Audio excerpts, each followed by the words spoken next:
Favourite शायर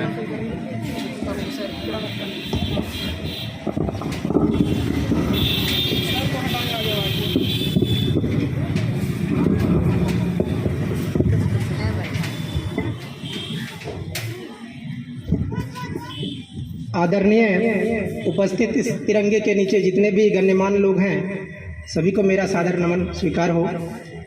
जैसा कि हम सबको पता है, इस 15 अगस्त हर वर्ष को मनाते हैं। इसके मनाने के पीछे का कारण सबको पता होगा कि इस दिन हमने अंग्रेज़ों से आज़ादी छीनी है, ना कि आज़ादी पाई है। ठीक है, हमने आज़ादी उनसे छीनी थी। लगभग 200 साल गुलाम रहने के बाद हमारा देश आज़ाद हुआ और इसी खुशी में हर एक 15 अगस्त को हम लोग झंडा तोलन का कार्य करते हैं और इन सब के उपलक्ष्य में कुछ ना कुछ प्रोग्राम भी किया जाता है। ये स्वाभाविक बात है। लेकिन इन आज़ादी को दिलाने के पीछे जिन भी स्वतंत्रता सेनानी का योगदान रहा और आज तक जिन वीरों का जो सरहद पर शहीद होते जा रहे हैं, उन सब का योगदान रहा है। मैं उन सब को झुककर सलाम करता हूं और भारत माँ के हर एक पुत्र को जिन्होंने इस देश में जन्म लिया और भारत माँ का सौभाग्य प्राप्त है, उन्हें मैं उन सबको सलाम करता हूं।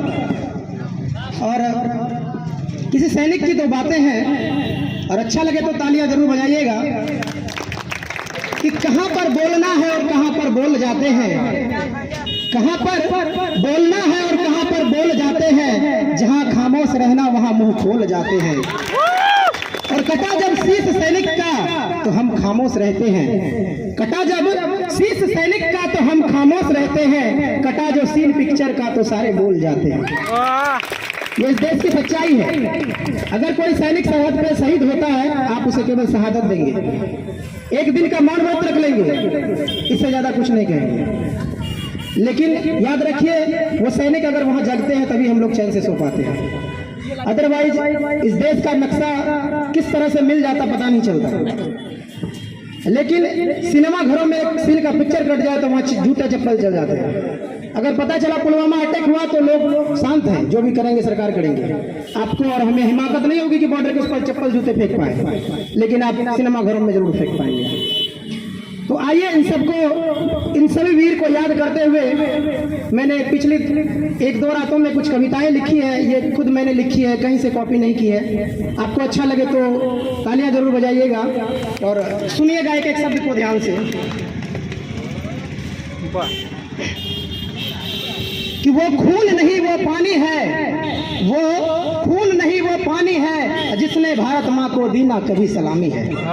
उस इंसानों का खून तो खून नहीं वो पानी है कि जिसने भारत माँ को दी ना कभी सलामी है। लड़ गई हुकूमत से जाकर झांसी की वो रानी है, और आखिरी गोली दाग ली सर पर, और आखिरी गोली दाग ली सर पर, वही तो सच्चा हिंदुस्तानी है। आप समझ सकते हैं हम किसकी बात कर रहे हैं, चंद्रशेखर आजाद की बात कर रहे हैं।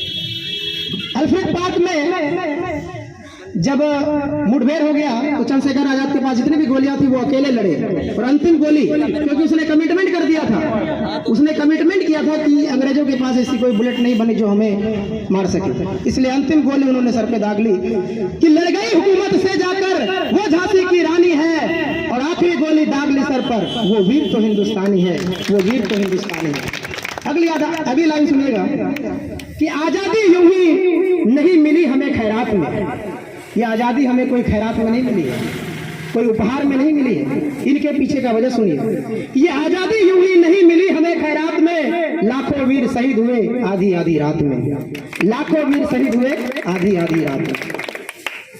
वर्ष 18 की उम्र तक रही उनकी जवानी है। शायद बताओ 18 वर्ष की उम्र में किसे फांसी दी गई थी? वो पहला स्वतंत्रता सेनानी था जिसे इतने कम उम्र में साथ फांसी दिया गया, उसका नाम है खुदीराम बोस। कि वर्ष 18 तक की उम्र रही उनकी जवानी है, और भारत माँ के वीर पुत्र की यही अनसुनी कहानी है। भारत माँ के वीर पुत्र की यही सबसे बड़ी कहानी है। अगली बात सुनिए कि हुई हर आंख नम जब चढ़े भगत सिंह फांसी पर। कि भगत सिंह को पता होगा कि एक दिन पहले ही फांसी दे दी गई, क्योंकि लोगों की इतनी भीड़ जम गई कि उन्हें बेबसी में लोगों को फांसी, भगत सिंह, राजगुरु और सुखदेव को एक दिन पहले ही फांसी देना पड़ा। और बड़े गर्व की बात होगी आपको सुनकर, जब फांसी देने गया उनसे उनसे उनका वेट जब दूसरे दिन वेट किया गया तो कुछ बढ़ गया, 3-4 केजी वेट बढ़ गया। आम लोगों की अगर पता चल जाए कल आपको फांसी देनी है तो लोगों की उम्र यूं ही खत्म हो जाएगी, वेट ऐसे ही घट जाएगा। लेकिन भगत सिंह के बारे में उनकी वेट बढ़ गई। और दूसरी बात, जब उसे आखिरी बार बोला कि चले आपको फांसी देने की समय हो गई है, वो बोल रहे थे, एक स्वतंत्रता संग्राम की कहानी पढ़ रहे थे लेनिन साहब की, बोले रुक तो जाओ, एक स्वतंत्रता सेनानी दूसरे से गले तो मिल लेने दो, ये आखिरी पन्ना बचा है, कम से कम इसे खत्म तो कर लेने दो। तो भगत सिंह के बारे में सुनिए कि हुई हर एक नाक नम जब चढ़े भगत सिंह फांसी पर आंच न आने दी तीनों ने 3 रंग के खाकी पर। वो 3 जवान थे, भगत सिंह, राजदेव, राजगुरु और सुखदेव, ये तीनों चढ़ गए फांसी पर वक्त से पहले, लेकिन आंच नहीं आने दी खाकी पर। भगत राज सुखदेव को न मिली शहीद की निशानी है। ये अगली लाइन सुनिए, झकझोर कर रख देगा, जो वीर हमारे लिए, हम देशों के लिए शहीद हो गए, लेकिन उन्हें आज तक स्वतंत्रता सेनानी का दर्जा नहीं दिया जाता। उन्हें कहा जाता है वो फिरंगी थे, वो हत्यारे थे, इसलिए उन्हें फांसी दी गया। लेकिन हमें और हमारे भारत सरकार को उन्हें स्वतंत्रता सेनानी की उपाधि देनी चाहिए। तो भगत सिंह के बारे में सुनिए, भगत राज सुखदेव को मिली शहीद की निशानी नहीं, और भारत माँ के वीर पुत्र की अलसुलझी ये कहानी है कि उन्हें जो मर गए हमारे लिए, हम उन्हें कहते हैं कि वो हत्यारे थे। कितने शर्म की बात है कि हमें उन्हें तो सबसे पहले स्वतंत्रता सेनानी का दर्जा देना चाहिए। और ये आखिरी लाइन सुनिएगा कि सावरकर ने महाकाव्य को रचा जेल की दीवार पर। आप बीडी सावरकर, जिसे वीर सावरकर के नाम से जानते थे, उनके विचार बहुत अद्भुत थे, बहुत अच्छे कवि रहे, बहुत अच्छे देशभक्त रहे, लेकिन उन पर भी अभी बहुत आज तक भी सवालें उठती है कि वो क्या उनके विचार सही थे, क्या उनके मत अभी भी सही हैं। तो उन बीडी सावरकर के बारे में जिन बंधुओं को नहीं पता होगा, आप उनके जाकर हिस्ट्री को, बायोग्राफी को पढ़िएगा कि सावरकर ने महाकाव्य को रचा जेल की दीवार पर। एक स्वतंत्रता सेनानी की साहस को देखिए, जब उन्हें काला पानी की सजा हुई जेल में, वो जेल में जाकर यूं ही बैठे नहीं, सर पे हाथ रखकर सोचे नहीं, वो जेल की दीवार पर महाकाव्य रच दिए जिनका नाम था कमला। ठीक है कि सावरकर ने महाकाव्य को रचा जेल की दीवार पर, प्रश्न खड़ा हो जाते हैं अब भी उनके विचार पर, अब भी उनके विचार पर प्रश्न खड़े हो जाते हैं। और ये आखिरी पंक्ति कि वीरभद्र की ये कहानी वर्षों तक हमें सुनानी है। इन सभी वीरभद्रों की हम बात कर रहे हैं जिन्होंने देश के लिए जान दिए, और मैं उन सबसे क्षमा चाहूंगा जिनका वर्णन मैं अपनी पंक्ति में नहीं कर सका, कि वीरभद्र की ये कहानी वर्षों तक हमें सुनानी है, और आजादी का अमृत महोत्सव, और आजादी का अमृत महोत्सव यूं ही हमें मनानी है।